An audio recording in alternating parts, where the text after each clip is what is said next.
Olá, pessoal. Eu sou a professora Cristiane e nós estaremos iniciando a nossa aula de inglês instrumental. Pois é, nós vamos ter aulas de inglês instrumental e vamos descobrir que inglês não é uma língua tão estranha assim. E nós temos várias palavras no nosso idioma que são semelhantes ao inglês. Nós usamos palavras estrangeiras no nosso dia a dia sem nem darmos conta e há muitas palavras similares de uma língua para outra. Pelo menos 400 palavras, vocês vão ver que é possível saber o significado do inglês na nossa língua portuguesa. Então é muito interessante essa aula, porque muitos têm medo, aula de inglês, eu não sei falar, e agora, como é que vai ser?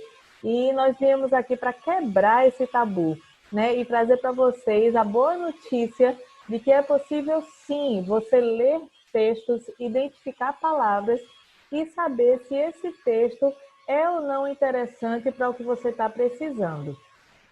Para que serve o inglês instrumental na graduação? Ele serve para lhe dar um norte do que você vai precisar para produzir artigos, para produzir o seu TCC. Pois é, parece que o TCC está distante, mas já já vocês vão estar concluindo o curso e precisando de bibliografias estrangeiras. Então, o inglês instrumental ele tem como papel fundamental facilitar o estudante a identificar os textos sobre o assunto geral dele e a ideia geral do texto. E o inglês instrumental vem para isso, para lhe auxiliar a identificar textos e a saber do que o texto se trata. E é através dessas ferramentas e das técnicas que nós vamos estudar a partir de agora que isso vai facilitar a sua vida e você vai ver que é possível ler textos em inglês e saber a ideia central do texto e o que ele está abordando, tá bom? Nós vamos começar a nossa primeira aula com um assunto chamado cognatos. Então, o que vem a ser cognatos ou palavras cognatas? Nós vamos trazer também os slides e vamos deixar disponível na secretaria uma apostila. Nem todos os polos vão ter essa apostila, porém, nós vamos fazer uso do assunto da apostila nos slides. Então, não se preocupe se você não pegar a apostila, porque você vai ter o assunto condensado nos slides. E se você tiver acesso à apostila, você vai ter um material para guardar com você, tá certo? Então, a apostila vai estar na secretaria, disponível para quem quiser comprar fisicamente, né? A apostila física, vamos dizer assim, tá certo? E o resumo da apostila vai estar em cada aula através dos slides, que também nós faremos atividades valendo para a primeira nota. Então, todas as atividades passadas em todas as aulas, ela vai ficar no lugar da sua primeira nota. E a segunda nota será uma prova escrita que faremos no nosso último encontro, tá certo? Então, eu espero que você aproveite a aula, tire as dúvidas lá no fórum, faça perguntas, interaja, para que a gente apreenda o melhor possível, tá certo? Nós estamos usando as ferramentas do EAD e essa ferramenta é a última geração do aprendizado, que é onde você tem informações através da busca, da pesquisa tecnológica, tendo acesso ao conhecimento. Então, aproveite e vamos estar interagindo também com vocês, tirando dúvidas, tá bom? Deus abençoe. Nós vamos agora compartilhar com vocês os slides e vamos falar um pouquinho do que vem a ser cognatos no inglês instrumental. Boa noite, boa tarde, bom dia para você que está assistindo essa aula. Um beijo no coração.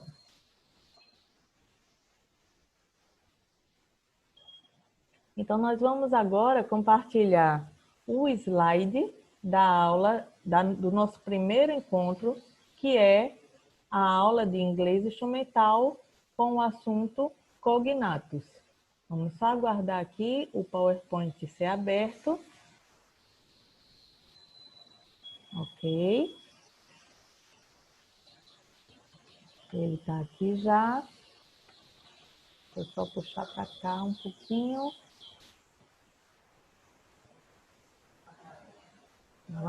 desse lado. Vou me colocar aqui um pouquinho de lado, para que a gente possa ampliar a tela e você ter acesso melhor ao que vem a ser a nossa aula, tá certo? Então, o que vem a ser palavras cognatas?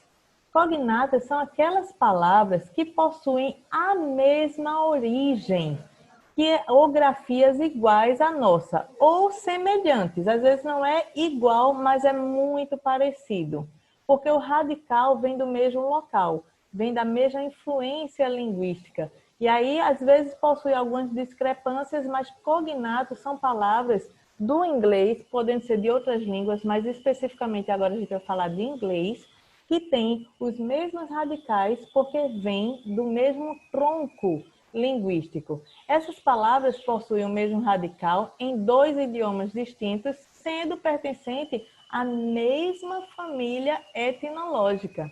Então, a língua inglesa apresenta uma quantidade enorme de cognatos com a língua portuguesa. Esse fato ocorre principalmente devido à origem das línguas inglesas, que é o grego e o latim, que é a mesma origem da língua portuguesa. Então, as palavras cognatas do inglês para o português são parecidas tanto na forma de escrever quanto no seu significado. Estou tentando aqui botar os dedos, né? Tanto na forma de escrever quanto no seu significado. Então, as palavras cognatas do inglês para o português, elas vão vir muito parecidas, quando for cognatas verdadeiras, e representa cerca de 30% do texto em inglês. Veja só, quando você entende isso, um terço ou um quarto do seu texto, um terço do seu texto vai estar praticamente lido e traduzido por você, quando você sair procurando as palavras que são semelhantes à nossa língua, dentro do texto em inglês, tá certo? Então, os cognatos possuem 3 classificações. Eles podem ser idênticos, nós vamos depois trabalhar com palavras idênticas. Eles podem ser semelhantes, que diferem ou no finzinho ou no iniciozinho. E eles podem ser vagamente parecidos, tá certo? Então, deve ficar atento às palavras que não são cognatas. Às vezes também há os cognatos falsos. Escreve muito parecido com a nossa língua, mas o significado é completamente diferente. Nós também vamos trabalhar um pouco sobre falsos cognatos. Mas, tirando as exceções, 30% do texto em inglês vai ter cognatos semelhantes ou iguais ao da nossa língua portuguesa. E é isso que a gente vai trabalhar hoje, tá certo? Vamos lá, mudando o nosso slide. Deixa eu botar aqui o videozinho um pouquinho para cima para não interromper o que está escrito, tá bom? Então, os cognatos são palavras que demonstram determinado nível de transparência de uma língua para outra. A língua inglesa passou por 2 momentos significativos de aproximação com a nossa língua, com as línguas latinas. E isso vem da própria formação histórica e da influência de Roma. Então, as invasões romanas no início da era cristã e as invasões franco-normandas no século XI e sua permanência até o século XIV influenciaram o tronco linguístico da nossa língua com a língua inglesa. Também tem o espanhol, o francês, que tem tudo o mesmo tronco linguístico, essa influência do latino e do grego, né? Por conta das invasões de Roma. Então, muitas palavras em inglês, como tem aí no slide, se parecem em sua forma com as palavras em português. Por exemplo, vocês podem me dizer o que é geography? Eu acredito que sim. Eu acredito que vocês sabem o que é geografia. Radio é rádio. Music é música. Mathematics é matemática. Então, você olhando a palavra, ainda que ela seja em inglês e possa ter uma pronúncia diferente, a forma de escrever é muito parecida e o significado é igual. Porém, algumas palavras são chamadas de falsos cognatos.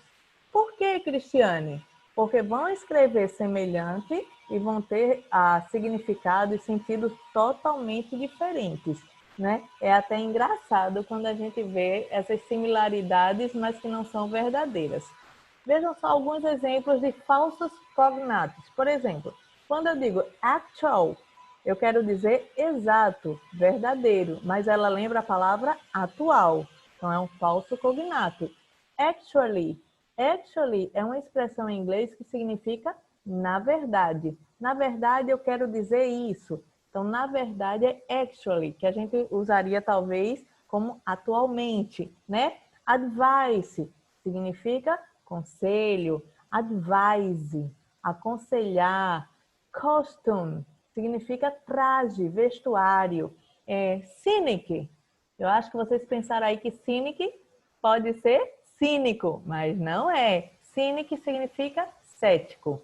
Date. Date tem a ver com dados, informações, um termo muito usado na computação, né? E disgust, que parece desgostoso, significa nojo. Então, por isso são chamados falsos cognatos. A palavra realmente existe, mas o sentido não tem nada a ver com a grafia semelhante à nossa em português.